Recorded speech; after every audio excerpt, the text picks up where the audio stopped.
안녕하세요. 이번 시간에는 모션 블러에 대해서 살펴보도록 하겠습니다. 이 모션 블러라는 건 동영상에 나타나는 불량 이미지가 된다고 할 수 있을 텐데요. 이런 겁니다. 이렇게 화면상에서 영상이 정지해 있을 때는 오른쪽과 같이 선명하게 보이다가 움직이기 시작하면 번져 보이는 겁니다. 이걸 우리가 모션 블러라고 하죠. 그래서 이 모션 블러에 대해서 살펴보도록 하겠습니다. 지금 두 개의 흰색 사각형이 보이죠. 자, 이것이 움직이게 되면 어떻게 되는지를 살펴보도록 하겠습니다. 네, 그래서 지금 이제 움직이게 되면 이 가장자리가 번져 보이는 겁니다. 가장자리가 번져 보이는 거고요. 자, 수직 방향으로도 움직여 보면, 자, 정지해 있을 때는 선명하지만 움직이게 되면 이렇게 번져 보인다는 것이 모션 블러입니다. 실제 화면상에서 번지는 건 아닙니다. 자, 여기 보면 화면상의 밝기가 표시되어 있죠. 시간에 따라서 장면이 전환이 되는데, 요 아까 사각형 밝기의 가장자리는 이렇게 선명하게 구분이 됩니다. 실제로 화면이 바뀔 때 번져 보이는 건 아니고, 번져서 이렇게 디스플레이 되는 건 아니고요. 화면은 선명하게 디스플레이가 됩니다. 그래서 밝기의 위치에 따른 밝기의 변화가 이렇게 선명하게 구분이 되는데, 눈으로 느끼는 밝기가 달라지는 겁니다. 눈으로 느끼는 밝기는 이렇게 가장자리가 번져 보인다는 것, 이것이 바로 모션 블러입니다.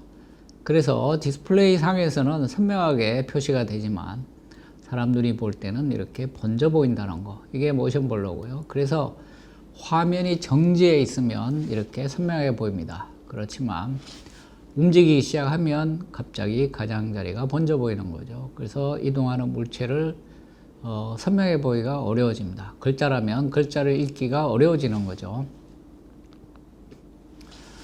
그래서 보면 가장자리가 이렇게 흰색에서 검은색으로 변하지 않고 이렇게 번져서 보이게 되면 밝기가 점차적으로 변하게 되겠죠. 그래서 90% 밝기에서 10%까지 이 폭을 BEW라고 합니다. 블러 엣지 위스. 그래서 이렇게 번져 보이는 폭이 얼마인가 하는 거죠. 그래서 이게 클수록 많이 번지는 게 되겠죠. 그래서 이게 픽셀 단위로 나와 있는데 몇 픽셀이나 번져 보이느냐 하는 게 되겠습니다. 그래서 여기 픽셀들이 있을 텐데 해당 픽셀만큼 번져 보인다. 그래서 BEW, 블러 엣지 위스. 이게 클수록 나쁘겠죠. 이게 제로가 되는 게 가장 이상적입니다. 그래야 번져 보이지 않는다는 뜻이 되겠죠. 그 다음에 EBET도 정의가 됩니다. 우선 BT, 블러드 엣지 타임. 자, 아까 본 이 번지는 건 폭을 픽셀의 개수, 즉, 거리로 표시한 거죠. 그거를 시간으로 환산했을 때 어떻게 되는가를 보는 겁니다. 자, 시간적으로 이렇게, 어두운 화면에서 밝은 화면으로 빨리 변동이 되지 않고 시간차가 있다는 거죠. 그래서 요 픽셀만큼의 거리가 시간에 따라지면 얼마 해당이 되는가를 살펴본 거죠. 그래서 블러드 엣지 타임 10% 시간, 90% 시간, 요거를 블러드 엣지 타임이라고 하고, 그 다음에 그거를 연결을 해서 만나는 점, 파이널 레벨, 그 다음에 초기 레어 만나는 점, 그걸 EBET라고 합니다. Extended Blood Etch Time이라고 되어 있죠. EBET. 그래서 요 시간을 계산한 거죠. 요걸 계산한 겁니다. 그래서 TF-TI. 자, 요거죠. TF 90% 되는 지점, TI 10% 되는 지점, 그 시간을 계산을 하고 거기에다가 1.25를 곱하면 바로 EBET가 계산이 됩니다. 그래서 주로 EBET를 가지고 모션 블러의 양을 나타내게 됩니다. 모션 블러가 나타나는 이유는 사람의 눈의 구조에 기인합니다. 디스플레이하고는 크게 연관이 없죠. 사람 눈의 구조입니다. 여기에 렌즈가 있고, 그 다음에 여기에 포비아라고 되어 있는 곳에 C세포가 집중이 되어 있습니다. 우리가 원추세포라고 부르는 칼라, 색을 인지할 수 있는 C세포들은 이 포비아 부분에 집중되어 있습니다. 이 영역을 벗어나면 급격하게 숫자가 줄어들게 됩니다. 그래서 보면 여기에 점선으로 되어 있는 게 포비아에 분포되어 있는 원추세포를 나타내고 있습니다. 자, 여기에 가장 피크를 이루고 있는 부분. 거기가 바로 이 포비아 영역이죠. 한 직경 1 내지 2mm. 아주 좁습니다. 거기를 벗어나면 급격하게 숫자가 줄어든 걸 볼 수 있습니다.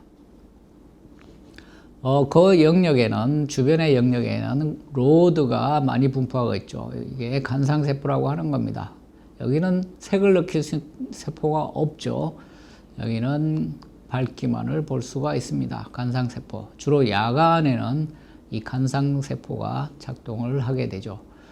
원추세포는 어두워지면 이 감각 능력이 떨어지기 때문에 그때는 주로 간상세포, 주변에 망막 주변에 분포해 있는 간상세포에서 주로 많이 인지를 하게 됩니다. 그래서 우리가 사물을 볼 때는 그 물체가 항상 이 포비아의 이미지가 맺혀야 됩니다. 여기 간상세포 영역, 여기에 이미지가 맺히면 잘 안 보이겠죠. 그래서 사람 눈은 항상 보고자 하는 대상 물체를 따라가게 됩니다. 그래서 물체가 이동하면 사람의 눈동자도 따라서 이동하게 됩니다. 회전을 하게 되는 거죠. 그래서 항상 우리가 보고자 하는 물체를 따라서 눈동자가 회전을 하게 됩니다. 그렇지 않으면 우리가 선명한 이미지를 볼 수가 없는 거죠. 자, 그래서 이러한 오브젝트, 대상물이 움직인다면 사람 눈은 따라서 움직이게 됩니다. 만약 움직이지 않는다면 어떻게 될까요? 그 포비아 영역의 밝기가 검은색, 흰색으로 변동이 일어나게 되면서 물체의 이미지를 정확하게 구분하기가 어려워지겠죠. 순간적으로 밝아졌다, 어두워졌다, 밝아졌다, 어두워졌다 이러면 평균 밝기만 보게 돼서 이미지를 정확하게 판단하기 어렵습니다. 오히려 이렇게 물체가 움직이면, 사람 눈이 같이 이렇게 따라서 움직이게 되면 요 각각의 이미지를 제대로 볼 수가 있게 되겠죠. 그래서 항상 물체가 움직이면 사람 눈을 이렇게 꼭 물체를 따라서 추적을 하게 됩니다. 포비아 영역의 이미지를 맞추게 되는 거죠. 그렇지만 이렇게 물체를 따라가는 능력에는 한계가 있습니다. 아주 빠르게 변하면 따라가기가 힘들어지죠. 그래서 실험 결과입니다. 타겟이 각도 단위로 움직이는 50도, 초당 50도로 움직이고 있다면 추적할 수 있느냐? 네, 추적할 수 있는 거죠. 1초에 100도 움직이게 되면 역시 추적을 할 수가 있습니다. 그래서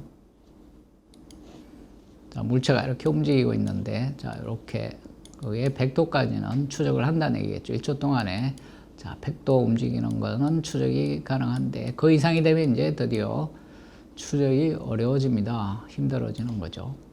그래서 이 모션 블러는 CRT에서는 모션 블러가 줄어듭니다. 모션 블러. 그래서 CRT의 화질이 그런 면에서는 LC보다 좋다고 볼 수 있죠.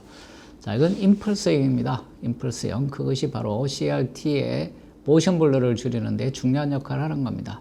그래서 이 CRT의 임펄스형, 펄스형의 디스플레이를 설명한 다음에 LCD에서 나타난 모션 블러를 다시 한번 설명하도록 하겠습니다. 자, 전자총이 있죠. 전자총. 전자가 나오는 총입니다. 전자가 나와서 가속이 돼서 표면에 충돌하면 가시광이 나오는 구조가 CRT입니다. 이 가시광에서 나온 빛은 금세 이렇게 줄어들게 됩니다. 그래서 전자가 딱 때리면 계속 빛이 나오는 것이 아니고 빛이 나왔다가 다시 줄어드는 거죠. 그래서 우리가 임펄스형이라고 합니다. 임펄스형. 자, 전자빔 이렇게 스캐닝할 때 여기를 때린 다음에 빛이 나오면 이 빛은 잠깐 수미리초 밝다가 블랙으로 가게 됩니다. 임펄스형이라고 하죠. 바로 이것이 모션 블러를 줄이는데 중요한 역할을 합니다. 그래서 이 CRT 같이 이렇게 임펄스형의 디스플레이는 모션 블러가 줄어듭니다. 거의 상대적으로 LCD에 비해서는 없다고 볼 수가 있겠죠. 그래서 CRT 모니터하고 LCD 모니터를 나란히 비교해 보면 이 모션 블러의 차이를 확인할 수가 있습니다. 자, 앞에서 CRT는 임펄스형의 디스플레이라고 했는데 LCD라거나 AMOLED는 홀더형 디스플레이라고 합니다. 휘도가 한 프레임 동안 계속 일정하게 유지가 됩니다. 그래서 홀더형이라고 하죠. 자, 한 프레임 동안 빛을 일정하게 유지하는 겁니다. 자, 자, 첫 번째 화소에 전압을 집어넣게 되면 이 전압이 예를 들어서 6V를 넣었다. 한 프레임 동안 계속 유지가 되죠. 그러면서 계속 같은 밝기를 유지하게 됩니다. 아까 CRT는 전자가 나와서 전자총에서 나온 전자가 화면을 때리면 그게 형광색에서 빛이 나오는데 이게 수미리 초가 지나면 블랙이 됩니다. 그래서 임펄스형인데, 자, 이렇게 LCD나 OLED에서는 한 프레임 동안 예를 들어서 16mm 초 동안 계속 같은 밝기를 유지하게 되죠. 이걸 우리가 홀드형 디스플레이라고 합니다. 자, 그 다음 프레임이 되면 그 다음 프레임 맞는 밝기로 바뀌게 돼요. 또 한 프레임 동안 유지가 됩니다. 이게 홀드형 디스플레이라고 하는 거죠. 자, 그래서 이러한 홀드형 디스플레이에서 물체가 움직일 때 이제 문제가 되는데 살펴보도록 하겠습니다. 자, 이러한 물체가 움직인다고 생각을 해보죠. 자, 요 위치에서, 자, 그 다음 위치로 물체가 이동하게 되는데, 자, 자연에서의 물체 이동은 연속적으로 변하지만 디스플레이에서 물체의 이동은 연속적이지 않습니다. 자, 첫 번째 프레임에서 요 위치에 있었다면, 자, 그 다음 여기에 한 프레임 동안 요 위치에 유지하고 있죠. 그 다음 프레임에서 갑자기 두 번째 위치로 옮겨가게 됩니다. 그리고 이 위치를 유지하고 있고, 그 다음 또 세 번째, 이렇게 불연속적으로 움직이게 됩니다. 실제 자연에서 움직이는 거하고는 달라지게 되죠. 그래서 자, 첫 번째 위치에서 이미지를 보게 되면 이렇게 우리가 포비아에 상이 맺히도록 쳐다보게 됩니다. 자, 그러면 한 프레임 동안은 요 위치에 계속 있습니다. 그래서 한 프레임 동안 보고 있다가, 자, 두 번째 프레임에서 요 위치로 옮겨가게 되겠죠. 그 다음에 다시 이 위치를 보게 되면, 자, 여기에 포비아에 상이 맺혀서 문제가 없을 텐데, 실제로 사람 눈이 이렇게 볼 수가 없다는 겁니다. 첫 번째 프레임에 상이 있다고 해서 보고 있다가 두 번째 프레임에서 나타나는 위치로 눈을 움직이기가 어렵다는 거죠. 굉장히 빠르게 움직이기 때문에 순간적으로 움직이는 거죠. 그래서 사람 눈은 연속적으로 쫓아가게 됩니다. 그래서 평균적인 속도를 따라서 눈이 회전하는 거죠. 그래서 우리가 여기서 여기까지 이동할 동안에는 사람 눈이 계속 평균 속력으로 쫓아가게 됩니다. 그래서 여기에 보다가 그 다음 프레임은 가기 전에 연속적으로 이를 쭉쭉 계속 회전을 하는 거죠. 그래서 여기에 이미지가 오기 전에 사람 눈은 이 정도로 계속 이동하고 있는 중입니다. 그래서 이미지의 위치는 고정이 되어 있고 사람 눈만 회전하는 그러한 시간이 생기게 되는 거죠. 자, 여기에 그걸 다시 나타냈습니다. 자, 물체가 여기에 있었고요. 자, 그 다음 화면은 여기입니다. 그 다음 화면은 여기고, 그 다음 화면으로 이동하기 전까지는 요 위치에 계속 물체가 빛을 내고 있는데 사람 눈은 계속 회전을 하고 있습니다. 그래서 여기를 지금 보고 있게 되죠. 그렇게 되면 실제 요것이 맺히는 상의 위치는 여기가 됩니다. 그래서 원래 포비아가 여기죠. 그래서 여기 상이 맺히고 있다가, 자, 사람 눈이 이렇게 회전을 하게 되니까 실제 상이 맺히는 위치가 이동을 하게 됩니다. 이동을 하게 되고, 자, 제 위치에 왔을 때 두 번째 프레임에서 다시 그 위치를 하고 같은 위치에 상을 맺히게 되는데, 그러면 다시 포비아에 상이 맺히게 되죠. 그래서 자, 요만큼이 번지는 영상이 되는 겁니다. 그래서 물체의 실제 위치하고 스크린상의 실제 위치하고 사람 눈이 보는 위치가 다르기 때문에 발생하는 거죠. 그래서 프레임마다 한 번씩 하게 됩니다. 그래서 그 일치하기 직전까지 이렇게 번지는 거리가 결정이 되는 거죠. 그래서 이게 홀드형의 디스플레이에서는 이러한 모션 블러가 나타나게 됩니다. 자, 모션 블러를 측정하는 방법도 일반적인 측정 방법으로는 관찰이 되지 않습니다. 자, 그냥 카메라로 사진 찍듯이 찍으면 모션 블러를 볼 수가 없죠. 사람 눈하고 똑같이 같이 움직여줘야 됩니다. 그래서 예를 들어서 스크린상에서 자, 이미지가 이렇게 움직이는 이미지가 있다면, 자, 카메라도 동일한 속도로 움직이면서 찍어줍니다. 그렇게 해야 모션 블러 현상이 관찰이 되는 겁니다. 혹은 사람 눈과 마찬가지로 카메라를 물체의 속도하고 똑같이 회전시켜 주는 거죠. 그렇게 해야 이 모션 블러 이미지를 찍을 수가 있습니다. 이렇게 찍어서 모션 블러의 양을 우리가 측정할 수가 있는 것이죠.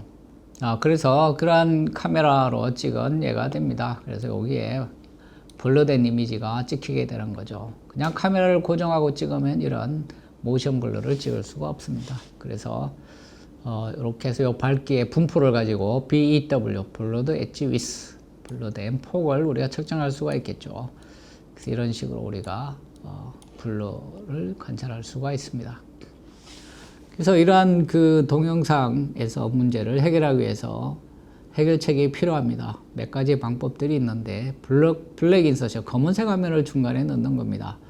자, 백라이트 블링킹, 백라이트를 꺼버리는 겁니다. 껐다 켰다 하는 거죠. 블링킹, 껐다 켰다 하는 겁니다.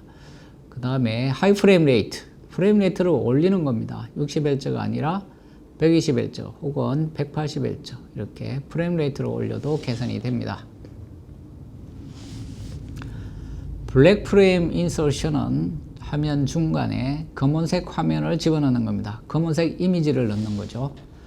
자, 그래서 아까 우리가 살펴본 대로 첫 번째 프레임에서 위치입니다. 그래서 제대로 된 위치를 보고 있고요. 자, 두 번째 프레임에서 위치에서도 제대로 된 위치를 보지만 그 중간에서는 위치가 달라지게 됩니다. 실제 위치하고 보는 위치가 달라지게 되는 거죠. 그래서 요 구간 동안에는 요 이미지를 꺼버리는 겁니다. 블랙. 맺히는 이미지가 없도록 하는 거죠. 자, 이렇게 하면 블러가 개선이 됩니다. 자, 여기 이제 나와 있죠. 포지션. 자, 움직이는 물체의 위치는 이렇게 순간순간 움직이게 됩니다. 자, 첫 번째 프레임에서 위치 여기였고, 자, 두 번째 프레임에서 위치는 여기입니다. 그동안은 안 변하죠. 위치가. 세 번째 갑자기 변해서 여기. 이렇게 되고, 그렇지만 사람 눈은 쭉 연속적으로 트래킹을 하고 있습니다. 그래서 실제 위치하고 차이가 이렇게 점점 커지다가 두 번째 프레임에서 다시 맞춰졌다가 또 점점 커지다가 또 맞춰졌다가 이렇게 돼서 요만큼이 결국 번진 폭이 됩니다. 그래서 이 동안에는 블랙 화면을 집어넣게 되면 이미지가 사라지는 거죠. 그래서 예를 들어서 여기까지 블랙 화면을 집어넣었다고 하면 사람 눈에 보이는 건 여기까지입니다. 여기까지죠. 그래서 원래 블러된 영역이 이만큼이 될 걸 요만큼으로 줄여줄 수가 있죠. 그렇게 해서 모션 블러를 개선하는 겁니다. 그래서 이거는 백라이트로 고정이 되어 있고 LCD의 백라이트는 계속 일정한 밝기를 유지하고 있고 이미지를 검은색으로 바꿔주는 겁니다. 이렇게 하면 모션 블러가 개선이 된다. 이런 거죠. 그래서 이렇게 검은색 구간일 동안에 이미지 처리를 하고 데이터를 다 집어넣는 거죠. 그 다음에 요 시간 동안만 디스플레이 온이 백라이트를 켜주는 겁니다. 백라이트를 켜주는 거죠. 다시 또 두 번째 프레임에 전압을 다 집어넣어주고 이때는 백라이트를 꺼놓습니다. 그 다음에 여기만 백라이트를 켜놓은 거죠. 이렇게 하게 되면 모션 블러가 개선이 됩니다. 그래서 여기를 보고 있을 때는 이 화면을 검은색으로 만들어주면 여기 이미지가 사라지겠죠. 그래서 모션 블러가 개선이 된다는 겁니다. 여기를 보고 있는데 이 이미지가 계속 켜져 있으면 이미지가 여기에 맺히게 되고 그래서 모션 블러가 생긴다는 거죠. 그래서 블랙 화면을 만들어주면 되는데 문제는 이 시간 동안에 액정에 가해지는 전압에 의해서 액정이 충분히 반응을 해야 된다는 겁니다. 액정의 응답 속도가 매우 짧아야겠죠. 한 프레임보다도 짧아야만 가능합니다. 액정의 응답 속도가 수십 미리초라면 어렵겠죠. 액정이 이 시간 동안 다 반응을 할 수가 없기 때문에. 그래서 LCD 같은 경우에는 이게 다 액정이 좀 빨리 동작하도록 해줘야 되고요. OLED라면 역시 여기는 이제 정기적으로 구동 속도가 문제가 되겠죠. LCD 발광 자체는 빠른 시간에 반응하니까 문제가 없겠지만 한 프레임 전체를 이 시간에 다 기입을 해줘야 됩니다. 해주고 그 다음에 라이트 온이 되도록 이렇게 하면 AM OLED에서 블랙 프레임 인서션이 가능하겠죠. 그래서 이것이 방법이고요. 유사한 방법인데 스크롤링도 있습니다. 백라이트를 위에서부터 순차적으로 켜는 거죠. 자, 이렇게 하는 것도 방법입니다. 이렇게 하면 역시 자, 여기에 마치 임펄스형의 디스플레이처럼 동작하는 거죠. CRT하고 같이 순간적으로 나왔다가 그 다음에 빛이 꺼져 버리니까 스크롤링 방법이라고 합니다. 그래서 모션 블러가 개선이 되는 것이죠. 그래서 자 이렇게 순서대로 밝기를 백라이트를 이렇게 켜나가는 겁니다. 그래서 여기 백라이트 램프가 이렇게 있는데 순서대로 켜나가거나 하면 되겠죠. 그리고 여기서 나온 빛이 요 영역으로 나가도록 배리어를 설치했다는 겁니다. 그래서 여기만 백라이트가 빨갛게 여기는 블랙이 되도록 해준다면 우리가 모션 블러를 줄여줄 수가 있다. 그래서 이게 스크롤링 방법이라고 합니다. 자, 이렇게 해서 모션 블러를 줄여줄 수가 있는 거죠. 실제로 많이 쓰이는 방법은 이 하이 프레임 레이트입니다. 프레임 레이트를 올려주는 거죠. 전통적으로 프레임 레이트는 60Hz, 1초에 60번 장면을 바꾸게 되는데 120Hz로 올리게 되면 모션 블러가 줄어들게 됩니다. 자, 여기 보면 자, 첫 번째 장면에서 여기를 보다가 두 번째 장면이 여기인데 그 사이는 안구가 회전을 하면서 계속 이렇게 위치를 바꿔가면서 보게 됩니다. 그래서 이 시간 동안 모션 블러가 생기게 되는데 거기에 프레임이 하나 더 있으면 이때는 정확한 위치에 맞게 되죠. 그래서 블러된 양이 이만큼 반으로 줄어들게 됩니다. 그래서 프레임 레이트를 올리게 되면 그래서 이렇게 모션 블러가 줄어들게 되고요. 그리고 120Hz보다는 240Hz가 더욱 효과가 있습니다. 그래서 이렇게 프레임 레이트를 올리는 게 일반적으로 흔히 쓰이는 모션 블러를 개선하는 그러한 방안이 되겠습니다. 그래서 여기서 이미지로서는 구분하기가 힘든데 이 동영상 움직이게 되면 옆으로 아주 빠르게 움직일 필요도 없고요. 천천히 움직이게 되면 이 글씨가 번져 보이기 시작합니다. 지금은 그냥 일반 카메라로 찍었기 때문에 큰 차이가 없이 보이게 되는데 실제 제대로 촬영하게 되면 이렇게 60Hz와 120Hz는 글자가 보이는 게 달라집니다. 60Hz는 요게 T자나 Y자 이렇게 번져서 선명하게 안 보이는 거죠. 그래서 하이 프레임 레이트가 일반적으로 많이 쓰이는 방법입니다. 초기에 TV로 가게 되면서 모션 블러가 중요해졌죠. 주로 모니터는 정제 영상으로 작업을 하기 때문에 모션 블러가 중요한 이슈는 아니었지만 TV는 동영상 위주로 보는 것이죠. 그래서 초기에 LCD TV가 등장할 때 주요하게 해결해야 됐던 문제가 이 모션 블러입니다. 그래서 그 당시에 이러한 선전들이 많이 나온 거죠. 120Hz로 구동하면 모션 블러가 줄어든다는 겁니다. 선명하게 보인다는 거죠. 자, LGD 240Hz 패널, 자, 이 스크롤링하고 겸해서 구현한 겁니다. 그래서 이 모션 블러를 없앴다는 거고요. 그래서 이러한 그 모션 블러를 나타내는 건 MPRT입니다. 모션 픽처 레스폰스 타임이라고 하는 거죠. 그래서 요 블러된 폭이 있는데 블러된 폭을 우리가 블러드 엣지 위스라고 했고요. BEW라고 했죠. 요거를 시간으로 환산해서 표시하게 됩니다. 그래서 요게 길수록 나쁜 거죠. 짧은 게 좋습니다. 그런데 이러한 그 모션 블러는 그 LCD 자체의 레스폰스 타임하고도 관련이 있어서 액정은 응답 속도가 느리죠. 그렇게 되면 그러한 것들도 블러에 애드가 되게 됩니다. OLED는 레스폰스 타임이 빨라서 그런 문제가 없을 수 있겠죠. 그래서 측정에 의해서는 화면 그레이 간의 번진 양을 보는 겁니다. 그래서 이니셜 그레이 레벨이 지금 Y0 흰색이죠. 자, 흰색. 자, 파이널 그레이 레벨은 지금 Y0부터 Y1까지 있는데, 자, 1이라고 해보죠. 자, 여기에 Y1이 있다고 합시다. Y1이 있고. 자, 이것이 이렇게 움직였을 때 가장자리가 번져 보이게 될 텐데, 자, 그거를 EBIT를 구하는 겁니다. EBIT를 구하고요. 자, 두 번째는